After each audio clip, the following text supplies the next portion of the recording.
सांग मैंने तो आउ गोटे नुआ वीडियो को स्वागत करुच्ची मु शुभम। तो शिशु बाटिका भरी भरी कि कमेंट्स आसला जे सार ए जो शिशु बाटिका आमर डॉक्यूमेंट कौन कौन दरकार कौन डॉक्यूमेंट थिले आपण जाकि अप्लाई करेंगे आउ आमर अप्लाई डेट आसवा पूर्वर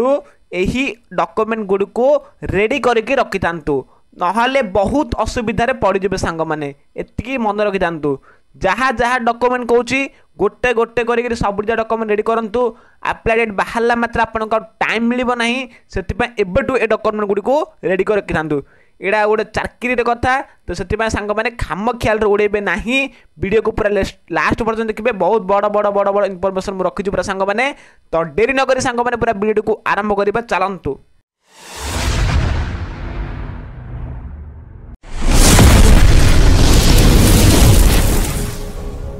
प्रथम आमको कौन दरकार ना जो डॉक्यूमेंट शिशु बाटिका गोटे रिसेंट साइज फोटो दरकार तो आपणकर आपण कहे सार मोर 2 वर्ष पूर्वर अच्छी 3 वर्ष पूर्व ना सांग मैंने एबे ही जाइए गोटे फोटो उठेबे सेडार आपण करेंगे ना डॉक्यूमेंट रे दे पारिबे। तो कौन कहली प्रथम कारण मन रखु रिसेंट साइज पासपोर्ट अर्थात एटा पासपोर्ट नुह एटा पासपोर्ट हम एबेकार जो फोटोटा सेटा आप आप पिला बेलर ना तो आपणकर 12-13 वर्षर नाय सांग मैंने एमती पारे बर्तमान जो स्टेज से स्टेज फोटो को देवे। तो नेक्स्ट को जी सांग मैंने देखु मुझे कहि ए सर्टिफिकेट जब आप पाखरे नाही ताहले केमिति करिवे कौन करिवे सबकिछि कहबे खाली हेडिंग देखि दियनु केस सर्टिफिकेट दरकार पळेबे नाही बुझंत फास्ट मु कौन कहबा चाहूँगी। 2 नंबर कौन कहले ना केस सर्टिफिकेट दरकार तो केस सर्टिफिकेट आमर कौन ना ओबीसी मानकर अच्छी एससी अच्छी तापर एसटी अच्छी ओबीसी एससी एसटी ए तीनटार सांग मैंने आमर कौन दरकार ना केस सर्टिफिकेट दरकार मते पचारचनी बारंबार लोक सार मोर 2017 मसीहार अच्छी 2018 मसीहार अच्छी 2019 मसीहार अच्छी 2020 मसीहार अच्छी तो सांग मैंने जदि आपण बाहा हेई नाहांती मु कौन करी जदि आपण बाहा नाहांती आपनकर केस जदि सेम अच्छी ताहाले कौन करेंगे आपनकर जो वर्षर हो ना कहीं से भैलिड हम कारण आम केस चेंज हो जाए ना जदि आप बाहा हो जाती अन्य जाति रे ताहाले कौन करबा पड़े आपन गोटे केस सर्टिफिकेट निहाती गोटे बनैबा को पड़िबो बुझिला। केस सर्टिफिकेट आपन कार का दरकार ना यूआर दरकार ना ओबीसी एससी एसटी लोक दरकार आउ कौन जब आप बाहा हो जाती तार आपन को बनैबा पड़िबो जदि बाहा नहीं तार कौन जमार भी दरकार पड़िबो नाही बुझा पड़ला। एबे चलंतु जिबा एबे देखिबा कौन आम एजुकेशन सर्टिफिकेट तो मु आपन मानक कही जो आम शिशु बाटिका सेविका मानकर केते दरकार ना आम 10th सर्टिफिकेट दरकार कि जेतिके आमर पढ़ी 8th पास हो कि 9th पास गोटे जो स्वाक्षर करते से सर्टिफिकेटा आपड़ जिते पढ़ी आउ बाटिका आमर +2 सर्टिफिकेट निहाती दरकार कही आपको सांग मैंने तो यही सर्टिफिकेट को आपण मैंने रेडी कर रखिदेवे जो जो मान पाखे से पूरा रेडी कर रखी सांग मैंने एजुकेशन सर्टिफिकेट आपंकर नोटिस लिखाई तो डेरी करेंगे ना जहाँ जहाँ पाखे दयाकोरी करने आपड़ जा मनकर 9th पास तो आप स्कूल मांगी पारे ना जदि आप +2 पास करते पाखे सर्टिफिकेट निहाती 10th पास करते आपंकर पाखे निहाती सर्टिफिकेट थी तो ये विषय बेस चर्चा करेंगे ना प्रथम कौन करें पासपोर्ट गोटे तापर कौन करें केस सर्टिफिकेट गोटे तापर कौन करें एजुकेशन सर्टिफिकेट गोटे तापर चलन जी एबे देखिबा कौन आम आमर गोटे आधार कार्ड दरकार तो कौन कहली आधार कार्ड तो समस्त पाखे थी जो जो मान पाखरे नाही आधार कार्ड से देखिए जनसेवा केन्द्र में बुझीपारे तो आधार कार्ड अपडेट होता उचित एमती ना आपणकर को 4-5 वर्षर थी आप अपडेट करदे तादेवे ना आपन को अपडेट करने को पड़ो ताकि कौन आधार कार्ड लगे। तो एबे चलते आ गोटे कथा को जावा एबे देखा गोटे बड़ गोटे जो आम जो डॉक्यूमेंट दरकार से सांग मैंने बैंक पासबुक तो बैंक पासबुक जहाँ पाखरे भी नहीं दयाकोरी सांग मैंने जाकि बैंक खाता कर दिंतु कारण आपणकर बैंक खाता निहा दरकार ना आपणकर सैलरी आसब ही ना तो बैंक जहाँ जहाँ पाखरे नहीं बर्तमान जाकि बन नि बैंक रे जदि अच्छी ताहले सेटा कौन कर अपडेट कर मार दिखाँ सांग मैंने जाकि बैंक को जाकि आपणकर। तो नेक्स्ट को जी के भी सांग मैंने स्किप जमार भी वीडियो करूँ ना कारण बहुत बड़ बड़ इनफॉरमेशन अच्छी तो आउर कौन करें ना जो मोबाइल नंबर आपणकर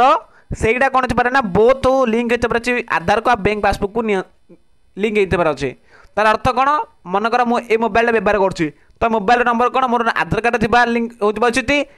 प्लस आमर कौन ना बैंक खाते लिंक होता उचित कारण आपन को ट्रांजेक्शन करने को पड़ो तो নহলে ଆପଣଙ୍କର ପେମେଣ୍ଟ ଆସିବନି ସାଙ୍ଗମାନେ ଆମର ଯେଉଁ କ'ଣ କହୁନାହାନ୍ତି ଆମର ବ୍ୟାଙ୍କ ଖାତାକୁ ଆସିବ କିନ୍ତୁ ଆପଣଙ୍କୁ ପାଖକୁ ନୋଟିସ୍ ଯେଉଁ ନୋଟିଫିକେସନ୍ ଆସିବନି ଯେ ଆପଣଙ୍କ ବ୍ୟାଙ୍କ ଖାତାକୁ ପଇସା ଆସିଲାଲି ତ ସାଙ୍ଗମାନେ ଯେଉଁମାନେ ମୋବାଇଲ ନମ୍ବର ଲିଙ୍କ୍ କରିବେ ଯାଇକି ବ୍ୟାଙ୍କକୁ ଯିବେ ସେ ଗୋଟେ ଫର୍ମ ଆଣିବେ ସେଠି କ'ଣ ଦେବେ ଗୋଟେ ମୋବାଇଲ ନମ୍ବର ଲିଙ୍କ୍ କରିବେ ଫର୍ମ ଦେବେ ସେଇଟା ଲିଙ୍କ୍ କରିଦେବେ ତାପରେ ଏଇଟା ହେଲା ଆମର ବ୍ୟାଙ୍କର ହେଲା ଆଉ ଆମର ଆଧାର କାର୍ଡ଼ରେ କ'ଣ କରିବେ ଆପଣ ସାଙ୍ଗମାନେ ଯାଇକିରି ଆମର ଜନସେବା କେନ୍ଦ୍ର କଥା ହୋଇଯିବେ ମୋବାଇଲ ନମ୍ବରଟାକୁ ଆଡ଼୍ କରିଦେବେ 200 ଟା କି 100 ଟା ନେଉଛି କେତେ ଗୁଡ଼ା ନେଉଛି ଆପଣଙ୍କ ଅଞ୍ଚଳରେ ତ ଏମିତି କରି ଆପଣ କ'ଣ କରିବେ ମୋବାଇଲ ନମ୍ବରଟାକୁ ମଧ୍ୟ ଆଡ଼୍ କରିଦେଇ ପାରିବେ ତ ଏଇଟା ବେଶୀ କିଛି ଦରକାର ପଡ଼ିପାରେ କାରଣ କ'ଣ କହିଲେ ନା ମୋବାଇଲ ନମ୍ବର ନିହାତି ଲିଙ୍କ୍ କରିବାକୁ ପଡ଼ିବ ଆଜିକା ଦୁନିଆରେ ତ ନେକ୍ସଟକୁ ଯିବା ଏବେ କ'ଣ କହିଲା 7 ନମ୍ବରରେ କହିଲା ସାଙ୍ଗମାନେ ଆମର EWS ସାର୍ଟିଫିକେଟ୍ ତ ଏଇଟା କେଉଁମାନଙ୍କ ପାଇଁ ନା UR କ୍ୟାଟେଗୋରୀ ପାଇଁ UR କେଉଁମାନେ ବ୍ରାହ୍ମଣ ପଟ୍ଟନାୟକ ଏମିତି ଯେଉଁ ବଡ଼ ବଡ଼ ଜାତିର ଲୋକମାନେ ସେମାନେ କ'ଣ ଜାଣନ୍ତି ନା EWS ସାର୍ଟିଫିକେଟ୍ରେ ଉପଭୁକ୍ତ ହୋଇଥାନ୍ତି ତ EWS ସାର୍ଟିଫିକେଟ୍ କ'ଣ ତ ସାଙ୍ଗମାନେ ମୁଁ ଆପଣଙ୍କୁ କହିଦେବାକୁ ଚାହେଁ ଯେ ଯଦି ଆପଣ ଗଭର୍ଣ୍ଣମେଣ୍ଟ ଜବ୍ ପାଇଁ ପ୍ରିପେୟାର ହେଉଛନ୍ତି ତାହେଲେ କ'ଣ ଯଦି ଆପଣଙ୍କର EWS ଯଦି କ୍ୟାଟେଗୋରୀରେ ଯାଉଛନ୍ତି UR କ୍ୟାଟେଗୋରୀ ଯାଇଛନ୍ତି ତାହେଲେ କ'ଣ କର ଯଦି ଆପଣଙ୍କର କ'ଣ ଇନକମ୍ରେ ଯଦି ବର୍ଷକୁ 8 ଲକ୍ଷରୁ କମ୍ ଅଛି ନା ସାଙ୍ଗମାନେ ଆଖି ବୁଝିର ଗୋଟେ EWS ସାର୍ଟିଫିକେଟ୍ ବନେଇ ଦିଅନ୍ତୁ ସାଙ୍ଗମାନେ ଜନସେବା କେନ୍ଦ୍ର ଯାଆନ୍ତୁ ନହେଲେ ତ ଆପଣଙ୍କର ପାଖ କୌଣସି ଦୋକାନରେ ଯାଇକି ବନେଇ ଦିଅନ୍ତୁ ସାଙ୍ଗମାନେ କାରଣ କ'ଣ କହିଲେ EWS ସାର୍ଟିଫିକେଟ୍ ବହୁତ ବଡ଼ ବେନିଫିଟ୍ ଅଛି ରିଜର୍ଭେସନ୍ ମିଳୁଛି ଯେମିତି SC ST ଲୋକଙ୍କୁ OBC ଲୋକଙ୍କୁ ମିଳେ ନା ତ ସେଥିପାଇଁ ଆମର UR ଲୋକଙ୍କୁ କ'ଣ ମାରେ ନା EWSରେ କୋଟା ମିଳିଥାଏ ତ ଆଜିକା ଦୁନିଆରେ ତ OBC ଲୋକମାନଙ୍କ ପାଇଁ କିଛି ଆଉ କହୁନାହାନ୍ତି ଆଉ କିଛି କୋଟା ଫୋଟା କିଛି ନା ସବୁଥିରେ ଏବେ ହାଇ କମ୍ପିଟିସନ୍ କୋଟା ଅଛି ନା ଆମର OBCରେ UR ଲୋକମାନଙ୍କ ପାଇଁ ତ EWS ସାର୍ଟିଫିକେଟ୍ ହେଲା ସେଇଟା ମଧ୍ୟ ତାଙ୍କୁ ରିଜର୍ଭେସନ୍ ମିଳିଯାଉଛି ଆଉ SC ST ତ ସେମାନଙ୍କୁ ମଧ୍ୟ ରିଜର୍ଭେସନ୍ ମିଳିଯାଉଛି କିନ୍ତୁ OBC ଲୋକ ନା ବେଶୀ କିଛି ରିଜର୍ଭେସନ୍ ମିଳୁନାହିଁ ମୁଁ ଠିକ୍ କହିଲି ନା ଭୁଲ କହିଲି ମୋତେ କମେଣ୍ଟ ବକ୍ସରେ କହିବେ ତ କ'ଣ କହିଲି UR ଲୋକଙ୍କୁ କ'ଣ କରିବେ ନା EWS ସାର୍ଟିଫିକେଟ୍ ବନେଇଦେବେ ନିହାତି ବନେଇଦେବେ ଏଇଟା ଯଦି UR ଆପଣଙ୍କର ଅଛି ବ୍ରାହ୍ମଣ ପଟ୍ଟନାୟକ ଯେଉଁ ଆପଣଙ୍କୁ ରିଜର୍ଭେସନ୍ ନିହାତି ମିଳିବ ତ 8 ନମ୍ବରରେ ଯିବା କ'ଣ କହିଲା 8 ନମ୍ବରରେ କହିଲା ସାଙ୍ଗମାନେ ଆମର କ'ଣ ନା PWD ସାର୍ଟିଫିକେଟ୍ ଏ PWD ସାର୍ଟିଫିକେଟ୍ କ'ଣ ସାଙ୍ଗମାନେ ନା ଯଦି ଆପଣଙ୍କର ହ୍ୟାଣ୍ଡିକ୍ୟାପ୍ଟେଡ୍ ପର୍ସନ୍ ଗୋଟେ ହେଇଛନ୍ତି ଭିନ୍ନକ୍ଷମ ମଣିଷ ଯଦି ଆପଣଙ୍କୁ ଦେଖାଯାଉ ନାହିଁ ତାପରେ ଆପଣ କ'ଣ ଯଦି ବିକଳାଙ୍ଗ ଅଛନ୍ତି ମୋ ବାପା ଜଣେ ସାଙ୍ଗମାନେ ହ୍ୟାଣ୍ଡିକ୍ୟାପ୍ଟେଡ୍ ପର୍ସନ୍ ସେ ମଧ୍ୟ PWD ସାର୍ଟିଫିକେଟ୍ ତାଙ୍କ ପାଖରେ ମଧ୍ୟ ଅଛି ପୁରା ଡିଜାବିଲିଟି ସାର୍ଟିଫିକେଟ୍ ତାଙ୍କ ପାଖରେ ଅଛି ତ କ'ଣ କରିବେ ଆପଣମାନେ ଏ PWD ସାର୍ଟିଫିକେଟ୍ ବନେଇଦେବେ এইটা দ্বারা মধ্যে বহুত বড় ধরনের রিজর্ভেসন মিলবে আপনার তো বারম্বার কହୁଛି ଯେଉଁମାନେ ଯଦି UR ଅଛନ୍ତି ସେମାନେ କ'ଣ କରନ୍ତି ନା EWS ସାର୍ଟିଫିକେଟ୍ ବନେଇ ନିଅନ୍ତୁ ଆଉ ଯେଉଁମାନେ କ'ଣ ଅଛନ୍ତି ନା ହ୍ୟାଣ୍ଡିକ୍ୟାପ୍ଟେଡ୍ ପର୍ସନ୍ ଅଛନ୍ତି ଭିନ୍ନକ୍ଷମ ପ୍ରଜାତିର ମଣିଷ ଅଛନ୍ତି ସେମାନେ କ'ଣ କରନ୍ତୁ ନା PWD ସାର୍ଟିଫିକେଟ୍ ନିହାତି ବନେଇ ନିଅନ୍ତୁ ଟାଇମ୍ ଅଛି ହାତରେ ତ ଏବୁଡ଼େ ଡକ୍ୟୁମେଣ୍ଟକୁ ରେଡ଼ି କରି ରଖନ୍ତୁ ପରେ ଆଉ ଥରେ ହଇରାଣ ହେବାକୁ ପଡ଼ିବ ନାହିଁ ଆଉ ଗୋଟିଏ ଆମର ରହିଲା କ'ଣ ଡକ୍ୟୁମେଣ୍ଟ ଦରକାର ଆଉ गोटे डॉक्यूमेंट दरकार कौन सांग मैंने आमर ना पैन कार्ड है भोटर आईडी है अदर कोर्स जब आप कर डीसी मिसी एरा सब इसी कौन कर पीजीडी कोर्स कर कौन आपको आडिशनाल तरफ आपड़ा दे पारे आपंकर ब्लॉक ऑफिस रे तो ये सब मेंटेन नुहे कारण नोटिस लिखा ना पैन कार्ड दरकार कि भोटर दरकार किसी लिखा जाए ना तो आपन पाखे नथिले चले किंतु जहाँ जहाँ पाखे से ब्लॉक ऑफिस रे दे पारे तो सरला सांग मैंने तो आमर आसवा गोटे आउ बड़ इनफॉरमेशन को तो कौन कहली मु बारंबार कहूँ एग्जाम हम किंतु कई क्लास देखुना कई क्लास को पूरा कंप्लीट करना जहाँ पूरा मु जानी समस्त खाली केतल आसो केतल आस जगी जिते आसब ना से मुंडे हाथ दे बसवे से मत दोष देवे ना तो जो मैंने क्लास कर तो बहुत भल कथा से ऑल द बेस्ट कहूँ कारण से बहुत बढ़िया काम कर जो मैंने क्लास करना अनेक बस के नोटिफिकेशन आसो जो नोटिफिकेशन आसीज से मुंडे हाथ दे बसवे तो ये खाली कहबी ए टाइम अच्छी ये सब डॉक्यूमेंट को रेडी कर रखु आ क्लास रेगुलर करूँ ताहले कौन आप एग्जाम क्लीयर होदी मानवा अच्छी मानवा न मानवा अच्छी उड़ेदेवा तो ये कही मोर